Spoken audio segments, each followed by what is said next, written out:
Hello, everyone. Welcome to a very special episode of the TobanTalks podcast. We're here on the ground at the U of M Quad. There's a special LGBTQ event going on called Queers at the Quad. We're going to talk to some of the organizers. We might talk to some of the vendors, check out what's going on, see what people are doing around here, and yeah, kind of fill you in on some of the events happening around on campus today.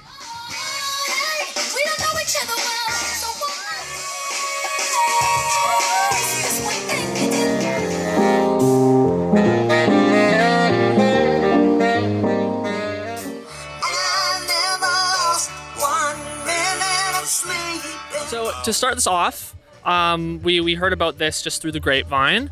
Can you give us a little bit of a rundown of kind of what's gone into putting this on and what's all kind of going on here? Yeah. So we got a lot of things going on here. So it's a lot of different things at once, as you can see. We got a lot of different vendors here. We got performers that are happening. So earlier behind there, we had drum circle earlier, and that happened for like an hour. That was great. A lot of people came in and just picked up an instrument, started joining the circle. It's really fun. Later we got more performances happening, a lot of drag performers, and so yeah, please stay tuned for that. Yeah, and then we have a lot of different food trucks as well, and highly encourage students to try out the different food trucks, try out different things. We got a lot of different vendors, support queer people, support queer businesses, all that good stuff. Awesome. Yeah, I saw some of the food trucks come by. I'm definitely going to have to pick some on my way out of here. So you said there's a drum circle going on. Is there like any other live music or any other big events? Awesome. Yeah, so around 4:30 p.m. we have the UM Pep Band coming to perform. And so they are a student group that performs a lot of different video game tracks, a lot of different, movie tracks, a lot of that stuff. And so yeah, they're going to be performing at 4:30, and so we'll look forward to that as well. Cool. And you said you partnered with XP, right? Prestige XP. Okay, Prestige XP. Who are they? What do they do? Yeah, so they are a nonprofit, and a lot of their mission is supporting queer people and making events happen for queer people. And so kind of giving that experience where you can just go to an event and like feel yourself and not have to hide who you are. And so it's really great what they do. Yeah. That's awesome. And you can really tell people are really enjoying the vibe of this feast. But it feels very loose, but very like homey, very comforting. There's a lot of energy and a lot of happiness going on here. So I think you guys really achieved something pretty special with a lot of that. But what has been your favorite moment so far, if there even has been a favorite moment so far?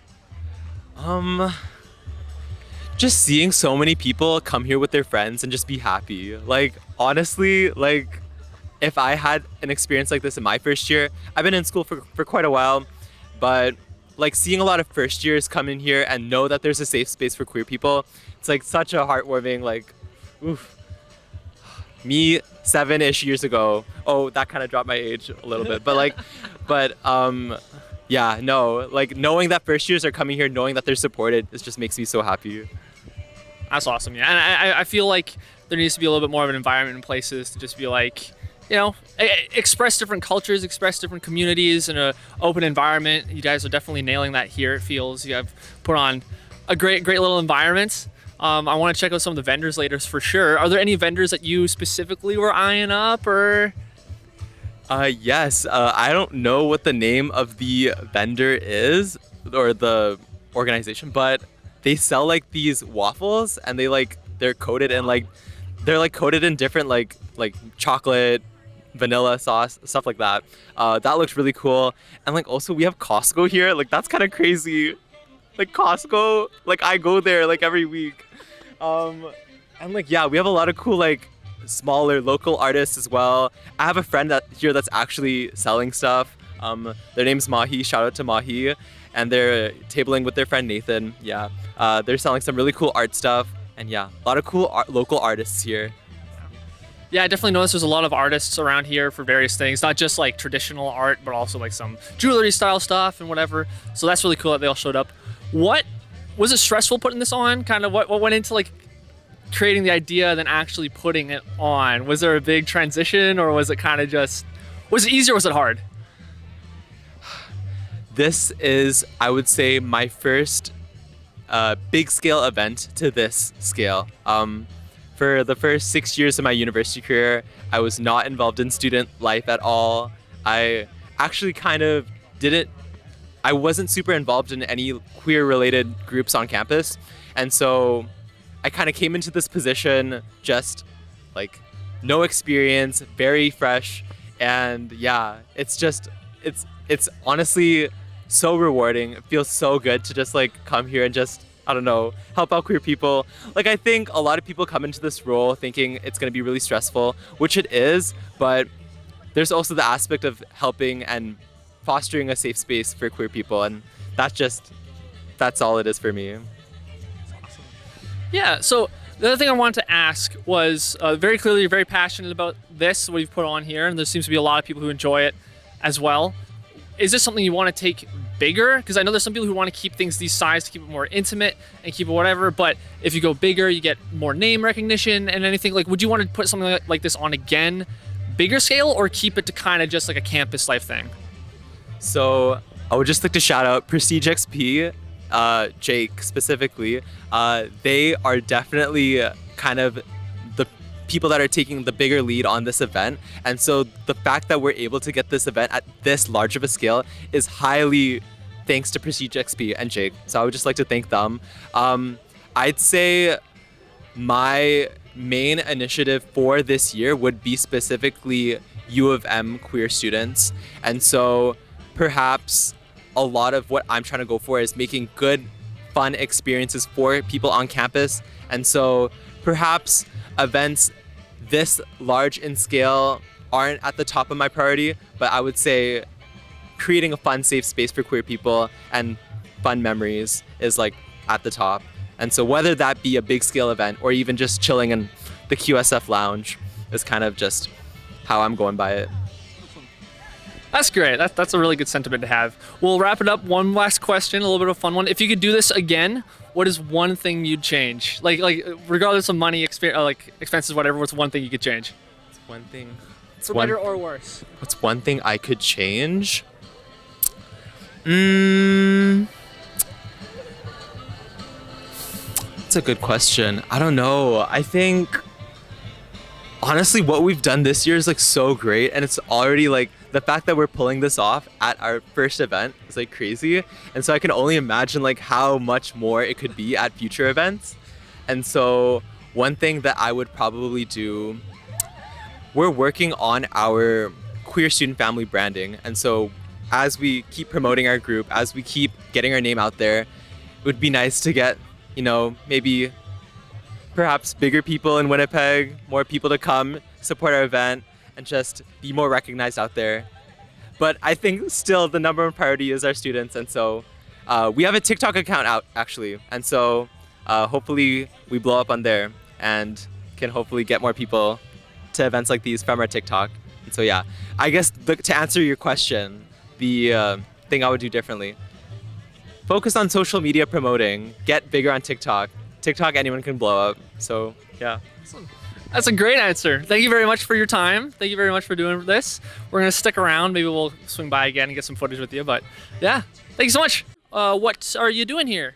Yeah, selling some of my art that I made. I've got prints and stickers. Stickers are very popular, I find. Yeah. They definitely are. They definitely are. Awesome. Do you want to give us a bit of a rundown of what you're selling here? Yeah, for sure. So this is my first time boothing, so I don't have a lot of stuff yet, but I'm starting off with some stickers, and I'm hoping I can add more stickers and prints in the future as well. But yeah, just a few stickers for now, just to start off. Awesome. Yeah, I'm noticing some things I already recognize, some Chainsaw Man, some Arcane. Yeah. Are you kind of just positioning this as selling art of things you enjoy?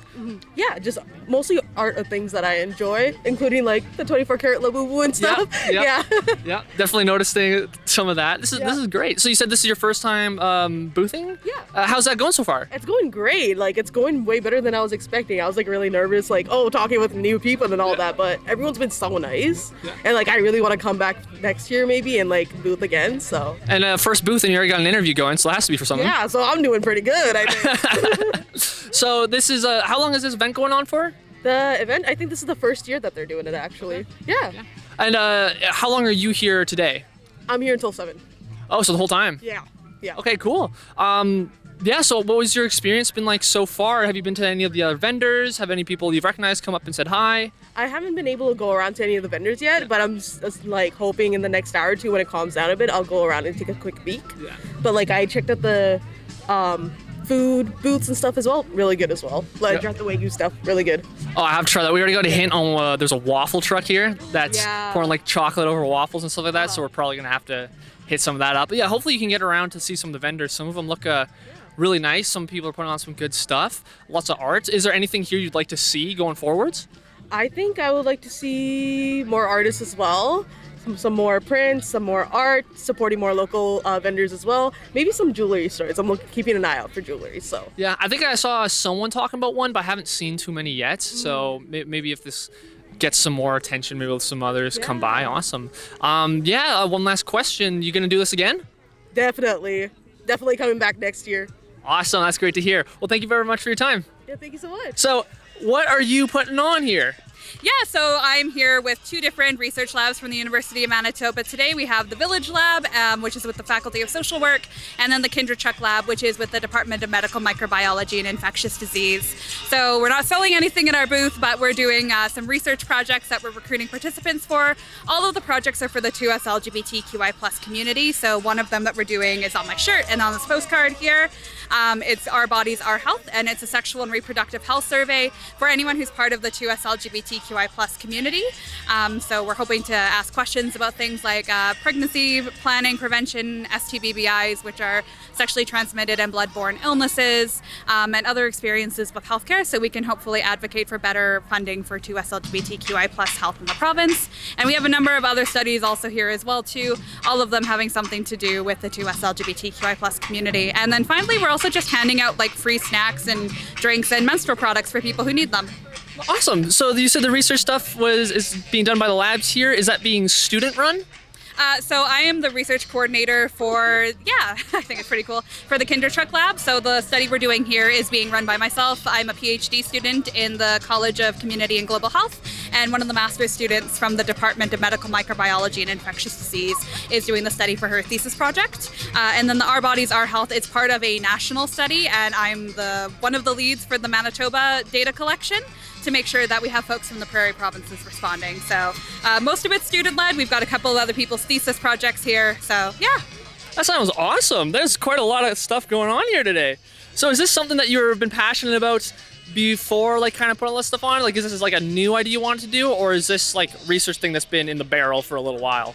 Yeah, so I finished my master's degree actually last summer, working with 2S LGBTQI+ communities and primary healthcare. I've been interested and involved in research for like 5-6 years now, and really specifically focused on the 2S LGBTQI+ community. I think there's a need now more than ever, especially with a lot of unfortunate and dangerous misinformation out there.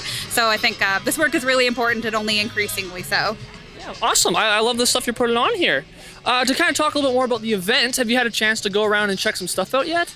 My favorite place I've been so far has been, I think it's called Blank Slush. They have like a boba tea and like slushies and stuff. It's really hot out today, so that's been my favorite place so far. I've gotten like 2 drinks from there already, so yeah. But it's really cool. It's nice to see all the different vendors and everything out here. So Yeah, it's quite the thing they put on. There's a lot of artists I've noticed here. Lots of different stuff. Been some booksellers. There's been some jewelry. I'm excited to check out the. I might take your idea when I go to some of the food trucks is grab some of those drinks because I am cooking right now. So is this is the first time this has happened? Is this something you'd put on again if they came around again next year or at some other point later down the line this year? we'd absolutely participate again. Like I said, there's a lot of like really meaningful and important 2S LGBTQI plus research going on in Canada, but also specifically here at the University of Manitoba. And I think any opportunity that we have to promote these studies and bring community together can only be a good thing. So if there's another one, we will absolutely be here promoting whichever studies we have ongoing at the time. That's awesome. Who did the art for the cards? Is this something that's stock or anything, or did someone actually like draw this art for you? Yeah, so this was actually custom designed by an artist from Montreal. I can get you their name if you want for the story, but they are, I think, a trans non-binary artist out of Montreal who did all of the artwork for our t-shirts and also for the postcards as well, too. So it's on the back of my shirt as well. So yeah, they did all the artwork for everything. So we're really passionate about making sure that we contract community to do the artwork, and so we're giving back to community by giving paid positions and opportunities as well. That's awesome. This thing is kind of stretching nationally as well, just getting out of the province. And that's something that's really cool about stuff like this too, is even though this is like a small little thing going on this one campus, there's very clearly interest from places like Montreal, like just outside of this province. Have you seen a little bit more of that recently, where there seems to be a much more of a broader community rather than individual sections of the gay community? Yeah, I would say so, because I think with a lot of, again, the unfortunate misinformation and hate that's going on, a lot of community members have really started to come together, and we've realized that like through having more of us come together, we like many hands make light work essentially. So if we're all kind of working together and mobilizing our resources together, it's easier for us to do things as a community than for like just me to do things on my own. So there's like 5 or 6 studies here. I'm associated with 2 of them, but the other ones, like those are other students doing other things, and it's making sure that everyone has the opportunity to engage in this kind of work. So yeah, like the study, this one here, the Our Bodies, Our Health, it's gone all across Canada. There was at Yellowknife, in Whitehorse, in Nova Scotia, in Vancouver, in Toronto. It's been all over Canada.